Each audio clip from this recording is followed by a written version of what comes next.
Well, ahoy there.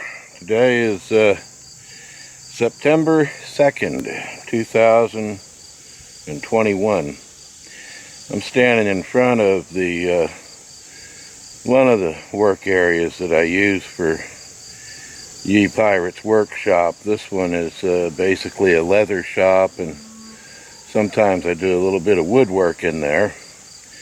But as I said, it's September 2nd. And on September 1st, we really got nailed with the remnants of Hurricane Ida, and significantly large portions of my farm are underwater. So this is kind of a Pirates on the Farm video too, but I just want to show you how close I came to losing a workshop that probably has at least $10,000 worth of leather and another 10 in tools and machine tools and other equipment in it.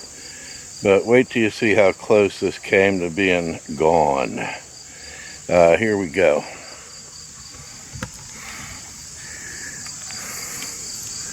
That's the little house. And now we're going to walk down the hillside by the little house. You may already be seeing what looks like a pond. When we get up closer, it will look like a lake. Now, I am in deep grass here and walking a little funny because I'm trying to pay attention to the camera, but also to the grass, because when water rises, snakes and other things that don't want to drown go for higher ground, and I'm in the perfect higher ground for snakes right now. If you don't believe me, have a look. Okay, here we go. Oh wow, see, I haven't seen this scene yet before either. But when we get down here, this corner, this is actually a very old, pre-1800 log cabin that's been sided and stuccoed and built onto. And it has a cellar, a basement, which probably, from the look of that water right through there, might have about 6 inches of water on the basement floor or cellar floor.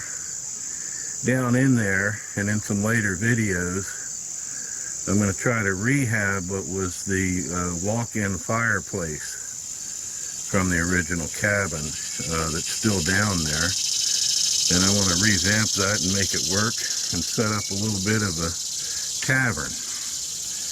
The only holdback from that is that when we have flooding like this, that could do away with the tavern mighty fast.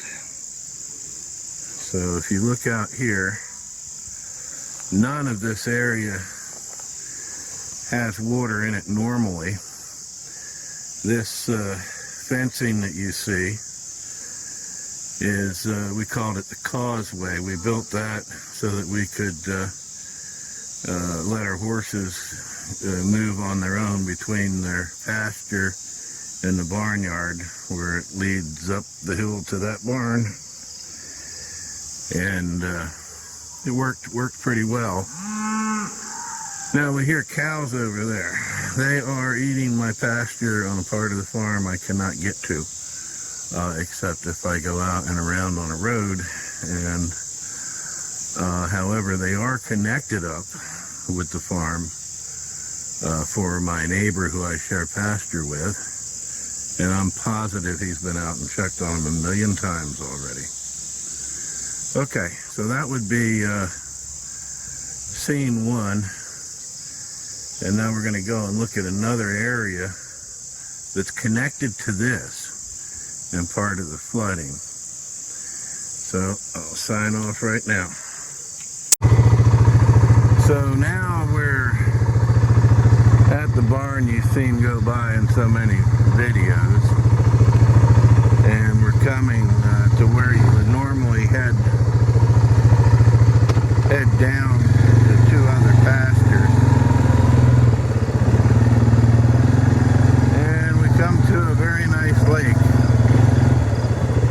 is my new lakefront property.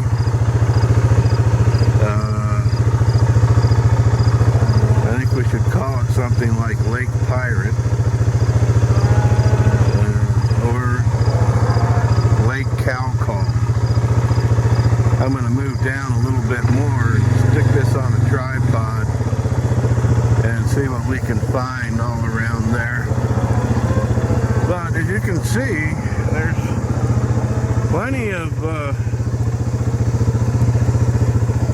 of room to boat here on what used to be a pasture. This, of course, is the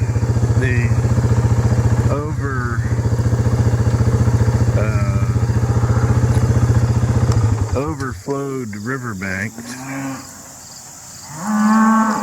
So let me quit a second and then we'll put it on a tripod and I can talk better. Okay, we're on the tripod now. And the cows are letting me know they're over there.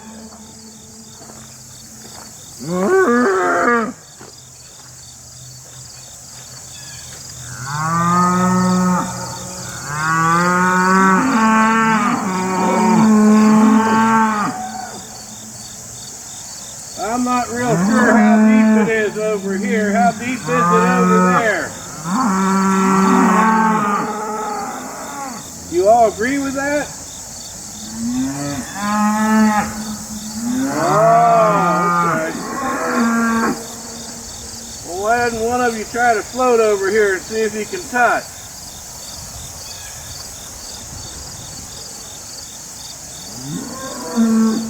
Not you, okay. Well, you guys choose from among yourselves. I always wanted to see a cow do the backstroke. They're having fun.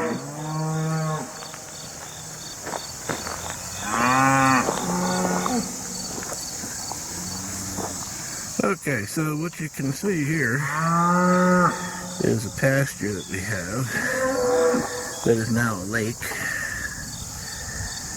We're about as far as the eye can see.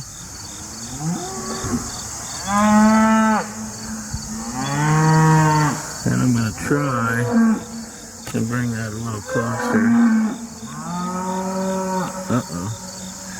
I have to reset that. It wants to really jump.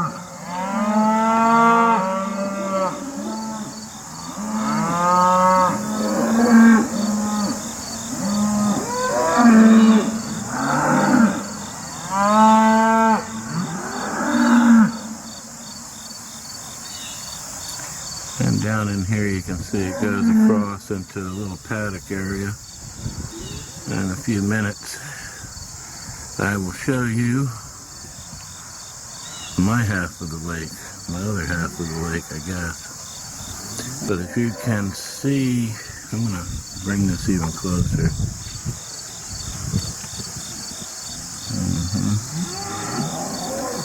A little bit of area of light right there, and then there's a fence behind it.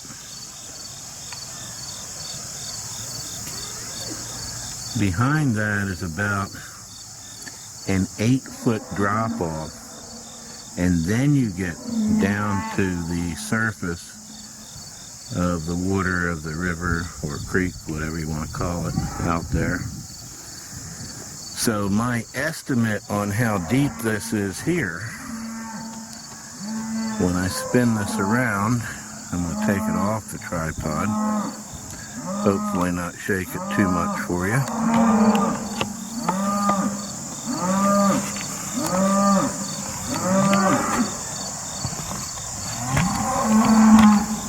But to get an idea how deep it is,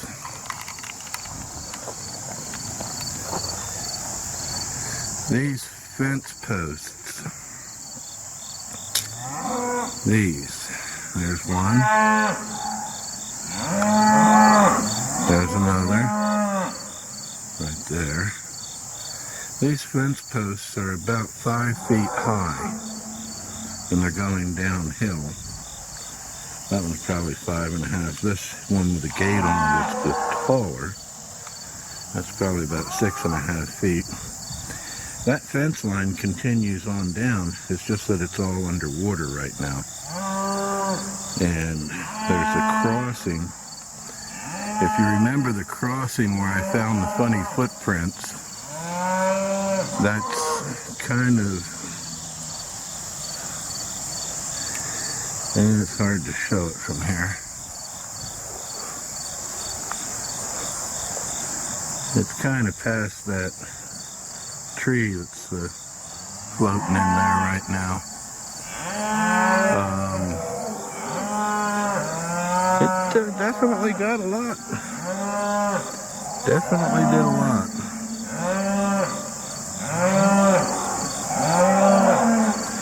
Alright, I'm going to stop again and we'll check the next spot. Well, I'm up on the hill right now where I plan on having my cool fall evening campfires, which I'm going to invite all of you to, because I plan to film a lot of them, and it might be kind of fun. I have no idea what all will happen there, but we will see something, I'm sure. This area here, you may or may not have seen that pen in the last frame, but now we're going down into another field. I'm almost tempted to get my small motorboat, my dinghy, and take that for a boat ride along my farm. I always thought that would be fun to do on one of the floods when they have them. I'm going to zoom in a bit more and you can see where there's light on the other side of the trees.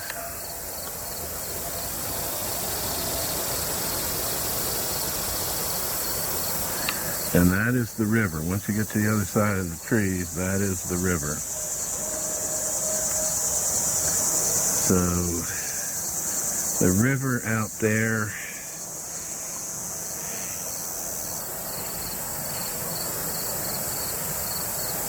five, six, another 8. The river's probably about 15 feet deep there right now. In general, it's probably around 5 or 6 when it's not in flood. The water depth on the field is probably about 2 or 3 feet, which is kind of another reason why I don't want to risk chopping up a propeller on any rocks that I might hit. But you could certainly take a canoe down there.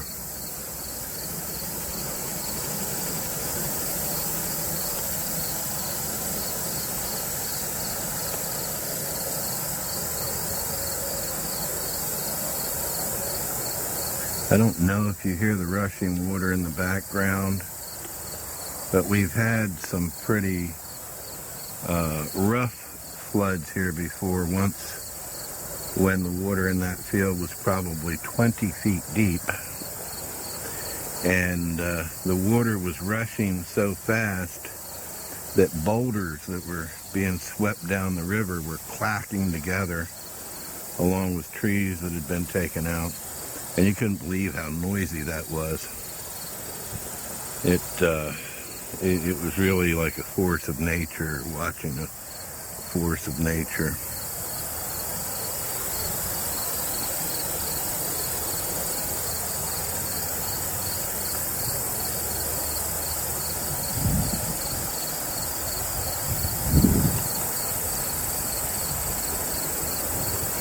So the area that I first showed you that was covered with water, where we were looking at the cows on the other side, there's a hillside there, so they were actually up on high ground.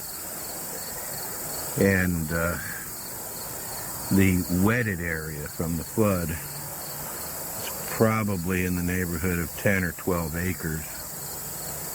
And then as we look down here, we're probably looking somewhere around 20 acres or more that's flooded on this side.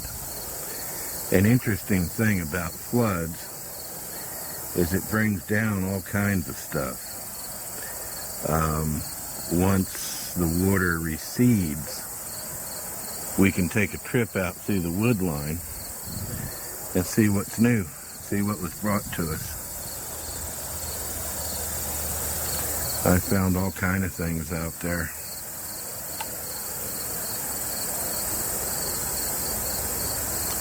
Alright, so I'm going to cut this shot off right about now and then head to another spot that I want to see. That's a pretty picture there, at least it looks it in the viewfinder. With the light shimmering off the water like that.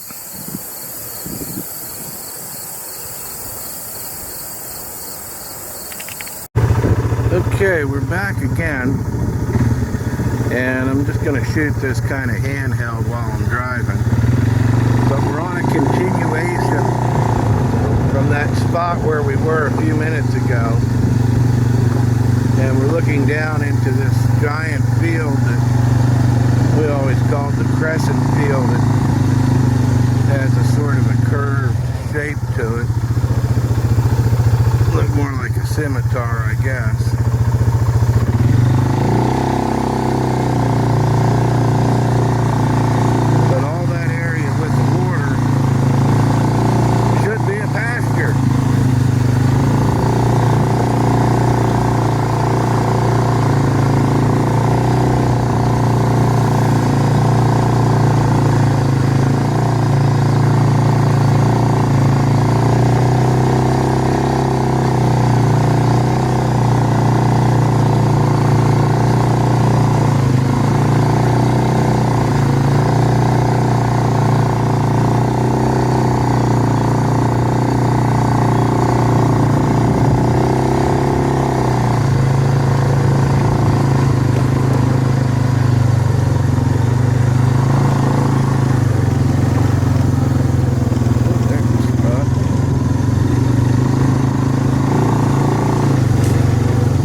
Into this, thinking they can swim across. The doe might make it, but I didn't think the fawn would, so kind of backed out of there pretty quick instead of trying to get some pictures of them for you. We'll have a chance to film them again. If I'd have scared them into the water, you might not have that chance. Okay, we're going to move on a little bit more. Check further down.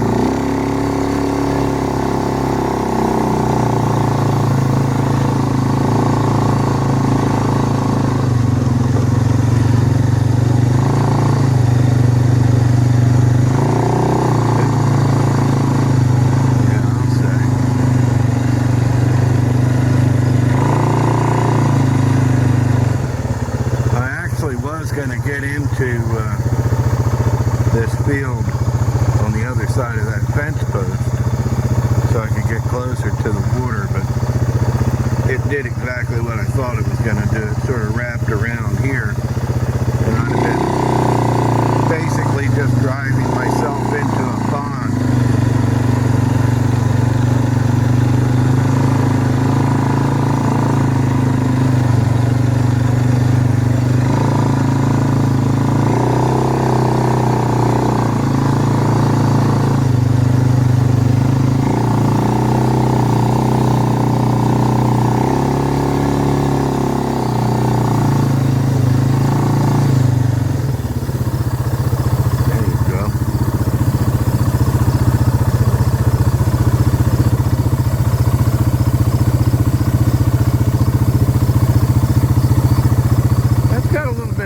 Pushing it too. I don't think it'd be too easy to paddle a canoe against that.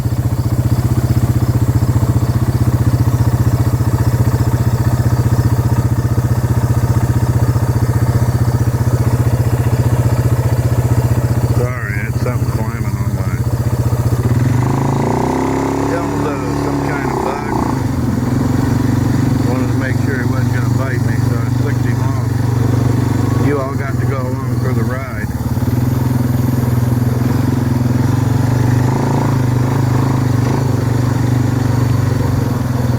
So I'm going to keep going down here until the ground softens up.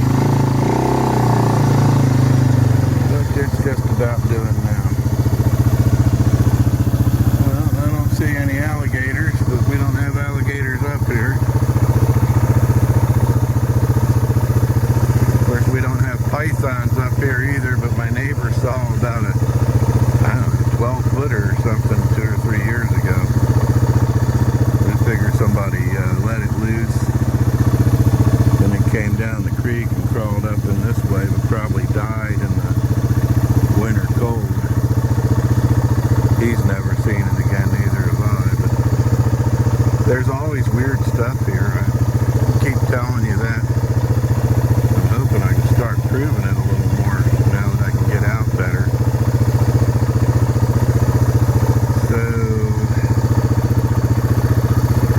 that's kind of that end of things. A lot of water.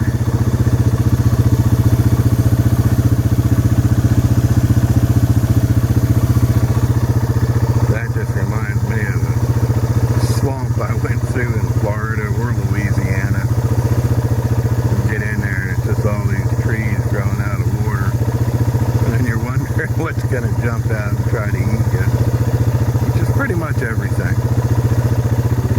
Alright, we're going to move up here now.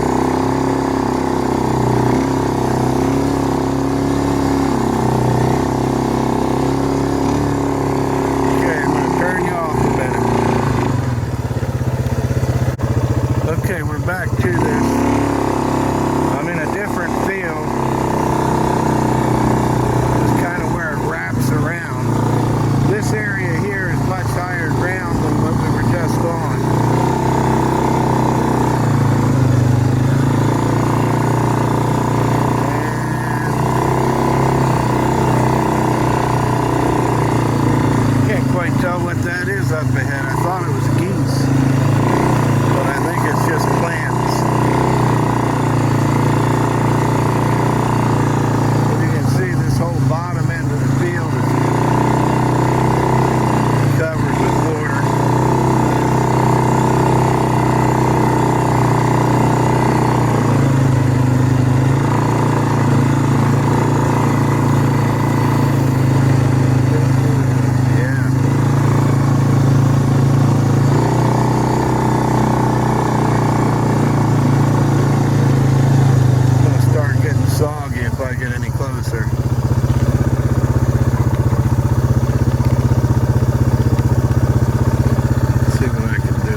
go. This has been a Pirates on the Farm production. I'm going to shut this off. It's kind of noisy. We didn't do too bad this time with the flooding. Outside of a little bit of aggravation and extra work, a sleepless night,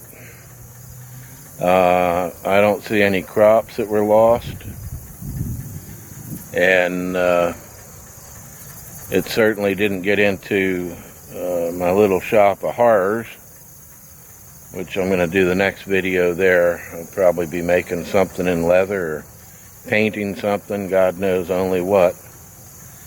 I do want to say here that I have somewhere around 58 subscribers at this point.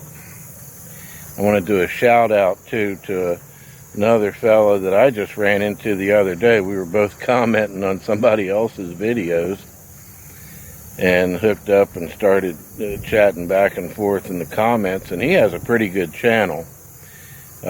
He goes by the channel name of Harry Hippie, H-A-I-R-Y, Hippie, H-I-P-P-Y. He doesn't know it, but I'm probably a bit more hairier, although I don't think I'm a hippie, than he is. But anyway, I'll probably try to get some of his videos hosted on my channel too, so that if anybody's scrolling through and they catch their eye, then they can click over onto his stuff too. I watched a few of his videos and they were pretty good. I was interested in them. So anyway, where I was going with the 58 subscribers is that I had a plan all the way through that once I hit 100 subscribers, that I was going to contact each of them or have them contact me, and they were each to get a leather key fob. In the next video I'll show you what the fobs look like and I'll explain all that. But even though YouTube says, oh, you have a subscriber, if you have your subscription settings set on private, it won't tell me who you are as a subscriber. It's just, going to say subscriber. And if you actually are subscribing and watching my videos, I want to make stuff for y'all. So expect to see a bunch of, I don't know, call it an incentive, call it a bribe, that's what it really is. Actually call it fun for me, but I'll be making different things, and maybe when we hit the first 100 subscribers, everybody gets something there. As each video gets the first 100 views, I'll give something away. When it gets 500, I'll give something away. But I'm trying to grow the channel enough that I can afford to devote more time to it and doing stuff here. And, if you're the least little bit interested in blacksmithing, leather work, rope work, farm stuff, sailing, fixing boats, drinking a lot. I like beer and all, although I don't get to drink much anymore. My doctor even told me I needed to start it up again. For real. But anyway, if you just want to have fun and get on here and sit at a campfire sometimes and bullshit, I'll answer anybody's questions that they have. I want to thank you all for watching up to this point, and I hope that you'll check out the next video, which, knock on wood, should be from the little shop there, and hopefully it'll be something interesting. Anyway, thank you all again very much, and have a great day, and I hope that Hurricane Ida didn't destroy any of your stuff. Bye-bye.